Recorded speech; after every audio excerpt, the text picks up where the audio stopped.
I think that Scotland is probably my favourite country on earth. The people are great, the history is deep, and the natural features are pretty breathtaking. However, that doesn't mean that nothing bad happens up there.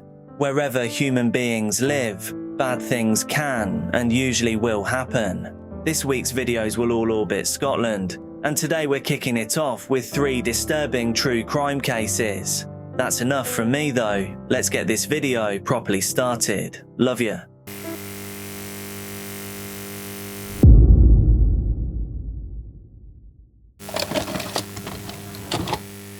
On the morning of the 4th of May 2010, 38-year-old bookkeeper Suzanne Pilley followed the same route through Edinburgh that she had taken countless times before. She got off her bus, stopped at Sainsbury's near St Andrew's Square, and continued towards her office in Thistle Street. At 8:54, a CCTV camera captured her on North St David Street. She was only around 20 metres from work. But somehow, Suzanne never reached her desk. By that afternoon, her parents, Robert and Sylvia, had reported her missing. It made little sense. Her employers said disappearing without explanation was completely out of character. Suzanne had left behind her cat, her pet fish, her bank cards, and a life that showed no sign of somebody planning to vanish. But one person in Suzanne's life immediately drew attention. David Gilroy was her colleague and former lover. Gilroy was married, but he and Suzanne had been involved in an on and off relationship for around a year. By May 2010, Suzanne had been trying to end it, and had recently started seeing another man. Gilroy was not taking the separation well. During the month before Suzanne vanished, he sent her more than 400 text messages. Sometimes he contacted her more than 50 times in a single day. Hi Suzanne, it's David here. Give me a phone back, please. I just want to have a wee chat with you. See if you needed a lift or anything. Just give me a phone back, even just for a couple of minutes. I'm worried. On the 3rd of May, the day before she disappeared, Gilroy sent 15 texts and left a voicemail. Then Suzanne vanished, and the messages stopped completely. Investigators began reconstructing her final morning through Edinburgh's huge network of CCTV cameras. Specialists examined footage from 84 cameras and followed Suzanne almost all the way to the entrance of her workplace. But there was something that Gilroy knew about that building. There were no CCTV cameras inside. Investigators came to believe Suzanne entered the offices that morning and encountered Gilroy in the basement. Gilroy himself had travelled to work by bus, but during the day he returned home, collected his silver Vauxhall Vectra and brought it back to Thistle Street. There was another strange detail captured by CCTV. Gilroy was seen buying 4 air fresheners, quite excessive for normal usage. Specially trained dogs searching the building identified areas of interest in the basement. The dogs also reacted to 2 areas inside the boot of Gilroy's car. No trace of Suzanne's DNA was recovered from either location, but a forensic scientist noticed a strong fresh smell inside the boot, consistent with either an air freshener or a cleaning product. Gilroy also had fresh injuries. 2 days after Suzanne disappeared, he had scratches across his hands and arms, bruising to his chest and marks on his forehead and chin. A forensic pathologist said some of the scratches could have been caused by fingernails during a struggle, although he acknowledged they could also have resulted from gardening. Then came Gilroy's journey into rural Scotland. Before leaving work on the 4th of May, he arranged a business appointment in Loch Gilphead for the following day. On the 5th of May, he drove more than 100 miles west towards Argyll. The journey should have been relatively straightforward. It wasn't. Police reconstructed Gilroy's route using petrol station cameras, roadside CCTV, his mobile phone, and the physical condition of his car. His phone was switched off while he travelled through stretches near Stirling, both on the outward journey and on the way back. Large chunks of time were also missing. On one section between Tyndrum and Inverary, a journey police calculated should take around 36 minutes. Gilroy's movements left more than 5 hours unaccounted for. Across the entire journey, investigators calculated around 124 miles of additional driving that could not be explained. His Vectra provided another clue.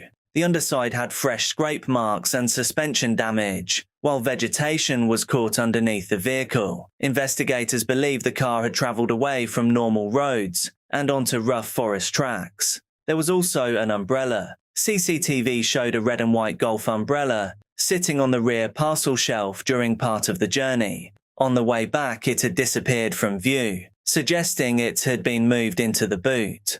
So he had gotten out of his car and done something, but what? Police searched huge areas of Argyll, including forestland. They found nothing, and still to this day, Suzanne's body has never been recovered. But investigators believe that the combined trail told one story. Suzanne had entered her workplace on the 4th of May. Gilroy ended her time on this earth. He then concealed her remains, collected his car, and the following day, driven into Argyll to dispose of the body. In March 2012, David Gilroy was found guilty of Suzanne's murder. He received a life sentence with a minimum term of 18 years. Suzanne's father died in 2019 without ever learning where his daughter had been left. Her sister Gail later described the family as living in a state of limbo. Their request has never changed. They know Suzanne is gone. They simply want her back.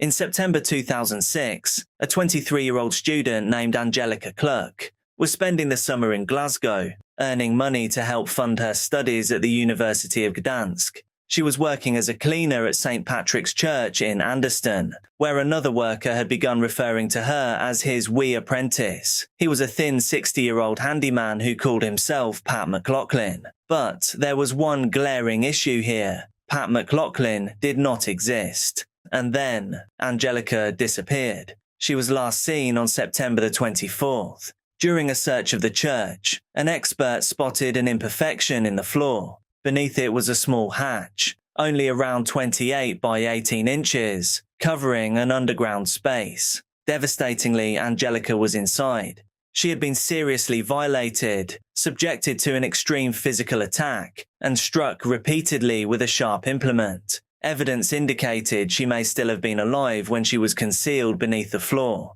Detective Superintendent David Swindle saw the injuries and immediately began wondering about the man responsible. He said when he saw the injuries, he believed that whoever was responsible, it was not their first murder. Investigators soon discovered that their missing handyman was already a convicted offender. His real name was Peter Tobin, and by the time anyone inside the church understood who he actually was, it was already far too late. After Angelica was found, Tobin was questioned, then vanished. Tobin had previously received a 14-year sentence after attacking two 14-year-old girls at his home in Hampshire in 1993. He served around 10 years before being released in 2004. By 2006, he was supposed to remain on the authorities' radar. Instead, he had disappeared from it.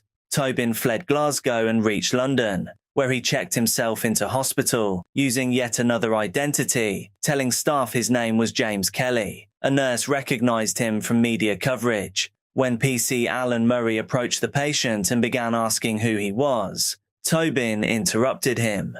"Peter Tobin, you have been looking for me." The evidence from St. Patrick's Church connected him directly to Angelica, and in 2007 he was convicted and sentenced to life imprisonment. But the investigation was no longer just about Angelica. Swindle and his team had begun secretly building something called Operation Anagram, an attempt to map Tobin's entire adult life. It was an enormous task. Tobin had lived at as many as 60 addresses, reportedly used around 40 aliases, and had connections to dozens of phone SIM cards. Investigators began plotting his homes, jobs, vehicles, and relationships against unsolved disappearances around Britain. One name immediately stood out: Vicky Hamilton. Vicky was 15 when she disappeared in February 1991 after travelling through Bathgate, West Lothian on her way home. She bought a bag of chips, headed towards another bus, and seemingly vanished. 11 days later, her purse appeared in a gutter in Edinburgh.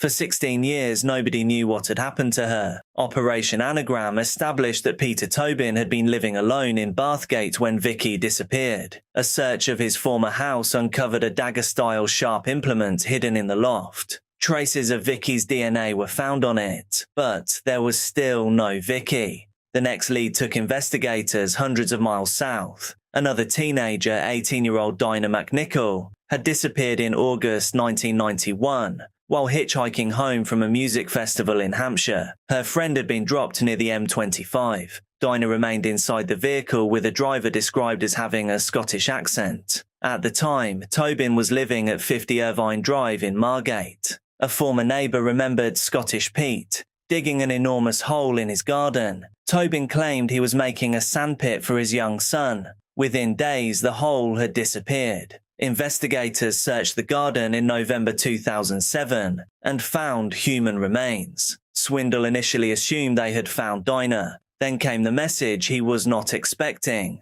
No, it's not Dinah. It's Vicky Hamilton. Somehow, the missing Scottish schoolgirl had ended up buried approximately 400 miles from where she vanished. Evidence established that Tobin had taken Vicky's remains south when he moved from Scotland. Investigators kept digging and a second body was discovered. This time, it was Dinah. Her father, Ian McNichol, had spent 16 years not knowing whether his daughter was alive. When news emerged that another body had been discovered, he was being interviewed on camera. Ian crossed his fingers. "Please be Dinah," he said, "and get us out of this misery." It was. Peter Tobin would eventually receive 3 life sentences for Angelica Cluck, Vicky Hamilton, and Dinah McNichol. Operation Anagram generated around 1,400 lines of inquiry and examined his possible connection to numerous other disappearances. Frustratingly, no additional cases were ever proved. Investigators remained convinced there were more, but Tobin never gave them the answers. He died in 2022, aged 76, leaving behind the ultimate question: were there more victims still out there? I have no doubt that Peter Tobin has killed other people. The problem with Peter Tobin is his victims were vulnerable at that time, and he had a propensity for burying victims, as he did with Dinah McNichol and Vicky Hamilton. This is someone that has definitely killed other people. I have no doubt about it. Just a quick one. For some reason, my videos are normally seen by just 1 to 2% of my subscribers. I actually don't know why. Regardless of the reasons, it's making it extremely challenging to keep this show on the road. And I promise I don't like to do this. It makes me feel like Oliver Twist or something. But please do consider becoming a channel member. There are currently 343 of you, and I'm aiming for the crazy goal of 1,000 by the end of 2026. You get things like early access to videos, our behind-the-scenes podcast, and of course my eternal gratitude. Thank you, and I love you all. Now, back to the video. On the evening of the 18th of May 2023, 33-year-old Danielle Davidson walked through Leith with her friend Conlon Carr towards a meeting that, on the surface, involved an argument over an electric scooter. Within minutes, Danielle would be lying on the tram tracks in Constitution Street, while the 16-year-old at the centre of the dispute ran from the scene. The teenager cannot be named for legal reasons. He had arrived wearing black clothing and a balaclava, accompanied by another person on an electric scooter. His own father was also nearby after receiving a call from his son. There had been what prosecutors described as a recent history of antagonism between the teenager and Carr, connected in part to an allegation that the boy had stolen a scooter.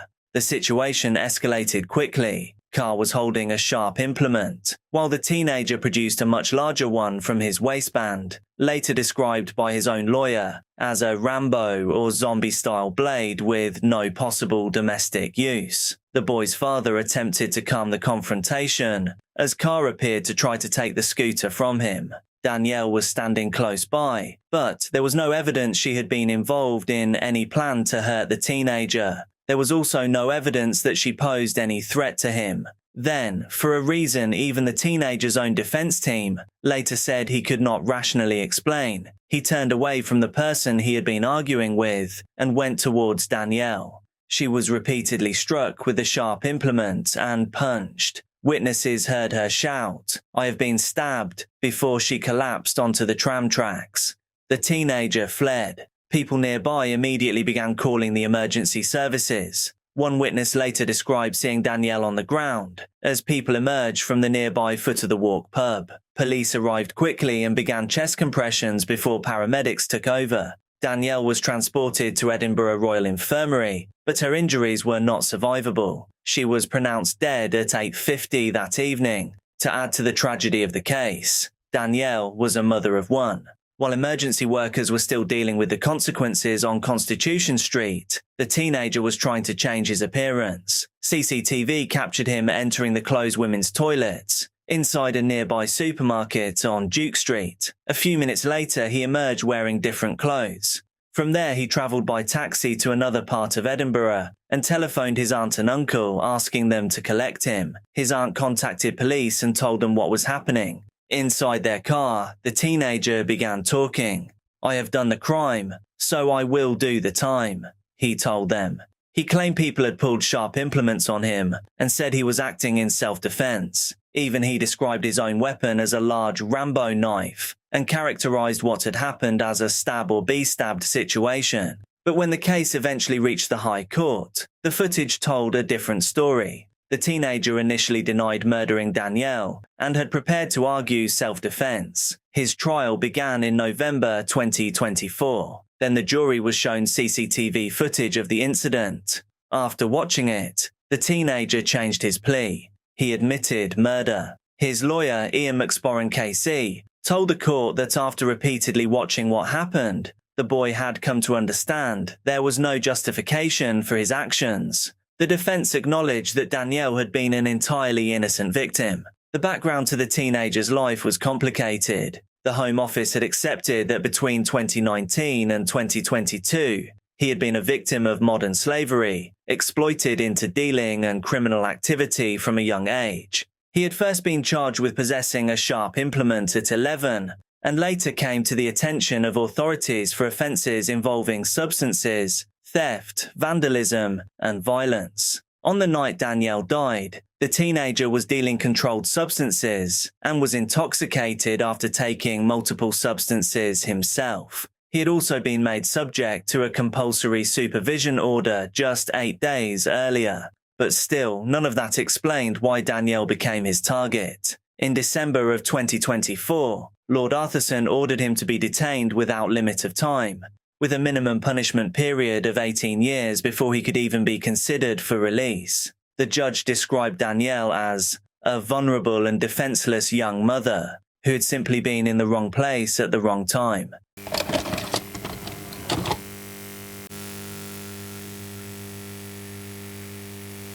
Aaron Campbell here again for another video. So I just wanted to say thank you guys very much for 50 subscribers. Even though I'm nearly at 80, the 50 is just a better number, it's a rounder number. The streets of Rothersay were quiet, more silent than usual, even for this remote pocket of Scotland. It was the kind of summer night where windows stayed open and waves gently tapped against the shore. But at exactly 1:54 a.m, a male stepped into the dark with something horrifying hidden in his clothing. CCTV would later catch him slipping out of his house, hood up, eyes low, walking toward Ardbeg Road, the very same street where 6-year-old Alesha MacPhail was sleeping, curled up under a blanket, with a Peppa Pig DVD menu looping on the TV. Tony McLaughlin had been asleep for just under 2 hours when Aaron first tried to reach her. Her phone vibrated quietly on the bedside table, 1:47 a.m, and then again 1:48 a.m. Tony didn't hear either of them. Then the messages came later.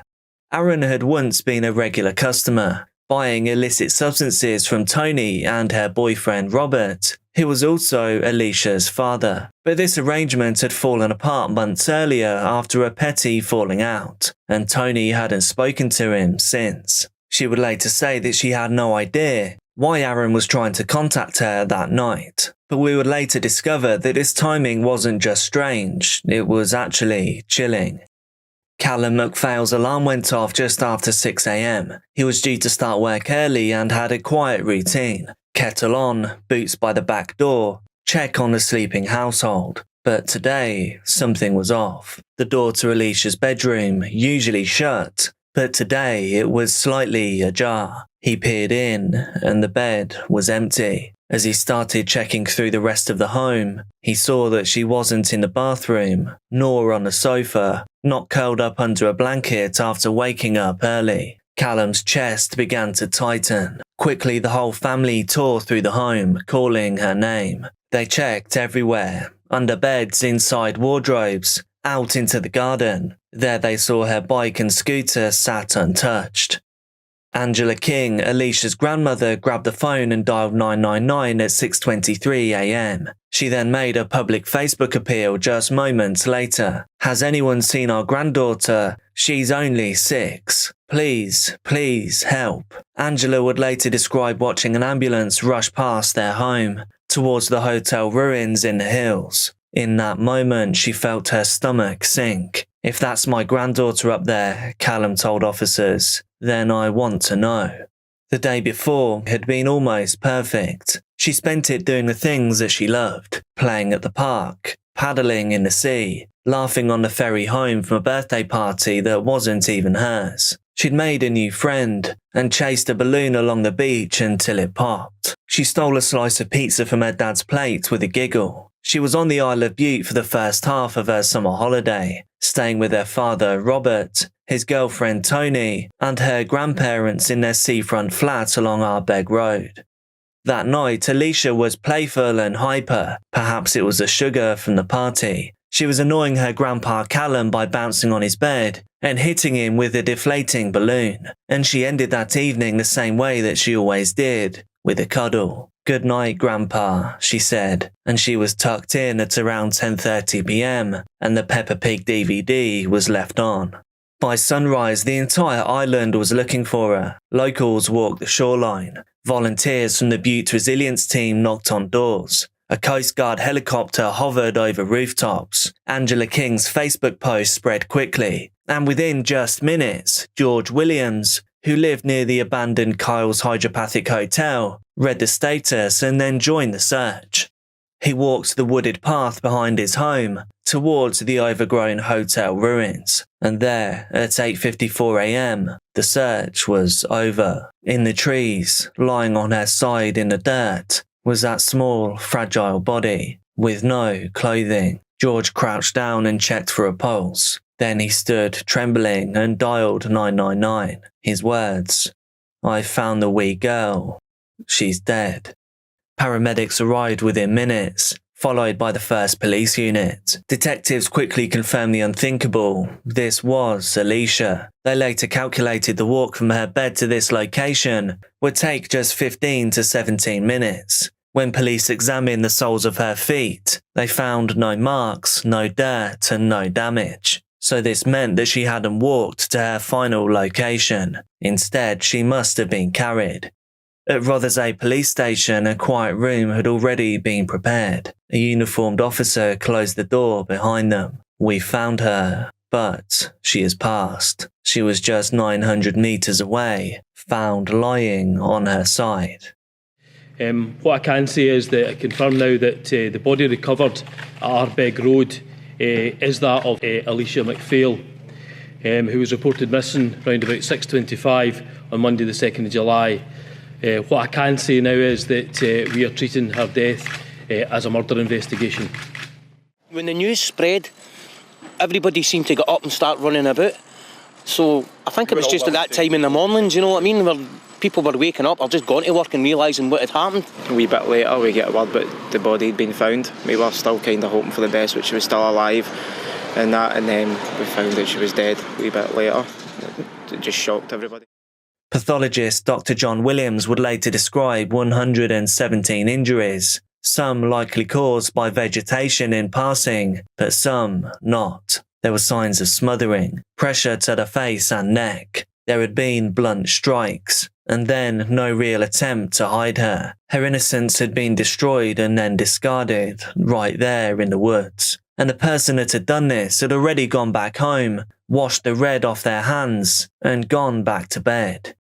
It was past midnight on the 3rd of July, barely 24 hours since Alesha had been found. This is when Jeanette Campbell reviewed her footage. At first, she had helped to search just like everyone else. She'd assumed that Aaron, her son, was just another worried local teen. She even asked him directly if he knew anything. His response was, "There's no way they'd find my DNA, because I've been nowhere near that wee girl." Still though, something nagged at the mother. This led her to searching through her CCTV feed from the cameras that were mounted on their home, and now a whole new nightmare was about to unfold. She watched Aaron leave at 1:54 a.m, then return at 3:35, before leaving again at 3:44 wearing only shorts. He then returned once more, before leaving again at 3:58, this time in a different outfit. Grey t-shirt, shorts, dark shoes, and a torch in his hand. Finally, he returned for the last time at 4:07 a.m. Each trip was extremely short, which suggests that maybe they were purposeful. Jeanette froze. He had left the house 3 times, during the very hours that Alesha must have vanished, and for some reason her son never mentioned this. The mother now had to decide what to do next. She brought the footage to the police herself. She did this, she would later say, simply to remove him from suspicion. Tony had been the last adult to see Alesha alive just after 11 p.m. She had quietly entered her room to turn off the Peppa Pig DVD. Alesha had already fallen asleep, her face turned gently to the wall. Tony would later describe her in court as peaceful, her hair fanned out across the pillow, breathing softly, still. She whispered goodnight and then closed the door, and off she went to her own bed. Then, just hours later, when she saw those missed calls, she didn't think much of it. But at 6:29 a.m, as panic swept through the flat, she tried calling Aaron back, but he didn't answer. At 9:01 a.m, his response came, "Sorry, doesn't matter," with 2 laughing emojis. And then when she told him that Alesha was missing, he replied, "Oh damn, I'm sure she's not went too far. Kiss." But sadly, she had. Aaron Campbell had hosted the kind of party that could only really happen in a small island town. There were 15 teenagers packed into a modest home, the cheap cider was flowing, and smoke from the devil's lettuce was wafting out the windows. And then, by midnight, the last guest had left, all except one. A friend returned at 12:30 a.m, and they found Aaron alone in bed looking off. He was curled up, eyes wide, saying that he felt suicidal. He just had a big argument with his mother, so big in fact that furniture had been broken. There had been a lot of yelling. He said that he just needed to clear his head, said that he just wanted to get stoned.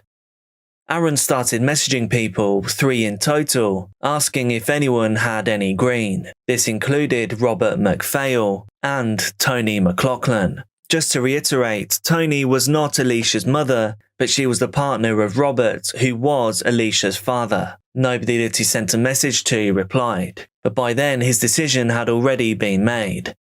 By the next day, forensics teams had found his DNA on Alesha's neck, face and clothing. The odds of it being anyone else were 1 in a billion.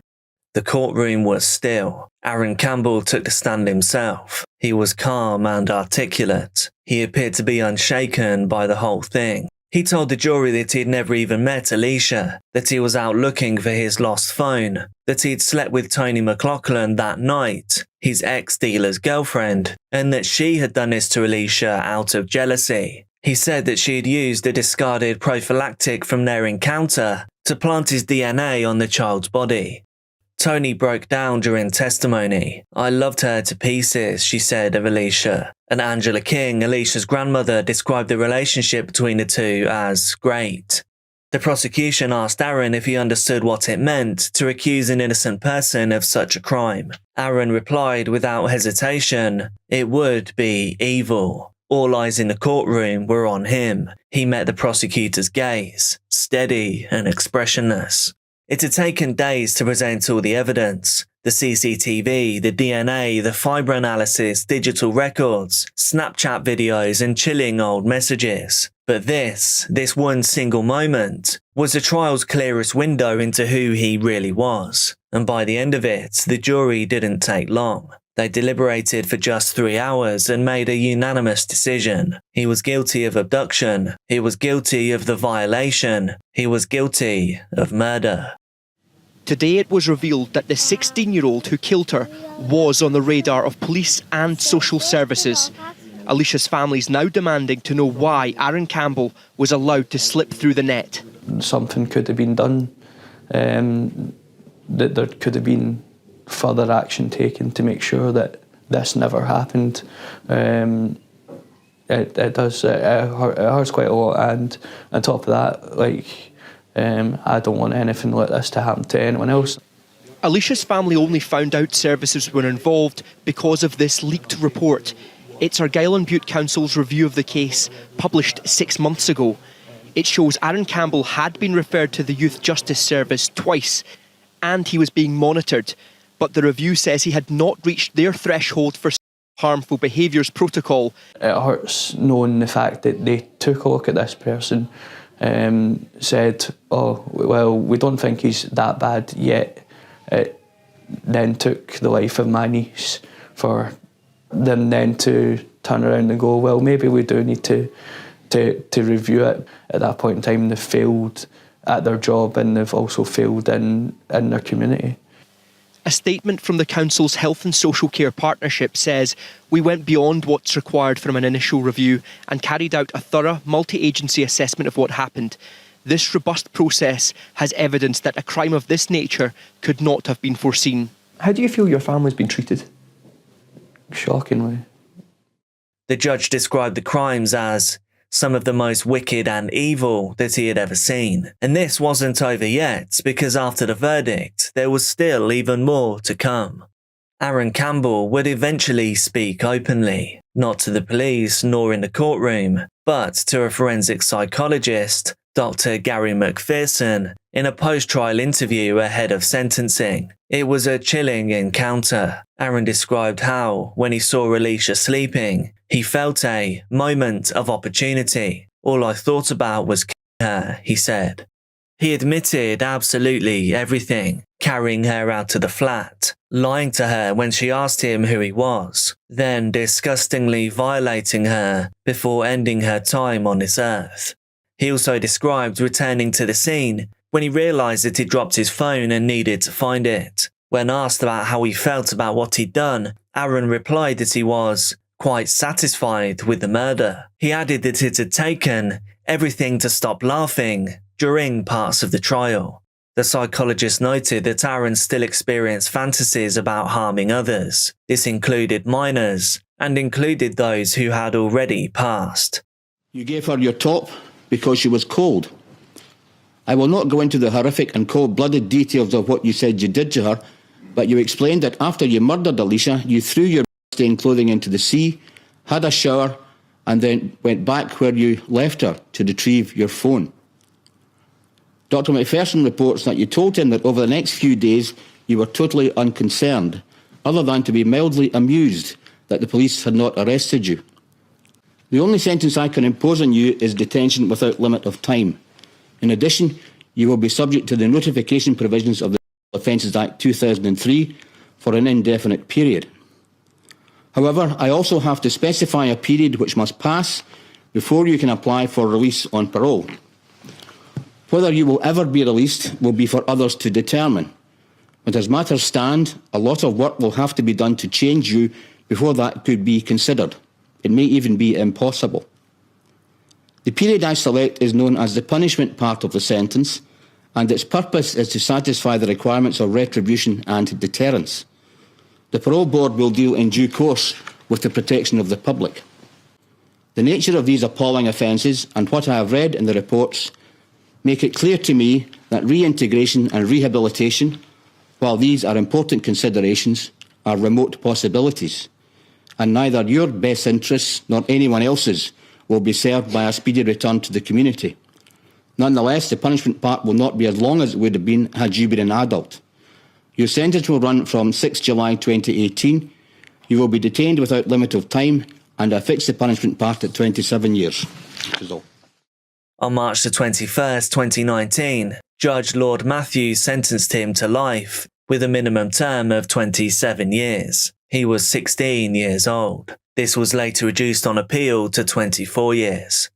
Lord Matthews said that Aaron was a cold, calculating, remorseless and dangerous individual, completely lacking in victim empathy. He stressed that Aaron's claim about Tony McLaughlin had been a travesty of the truth. She is completely innocent, the judge said. Still, Aaron showed no emotion, not even as Alesha's mother, Georgina, shouted at him from across the courtroom.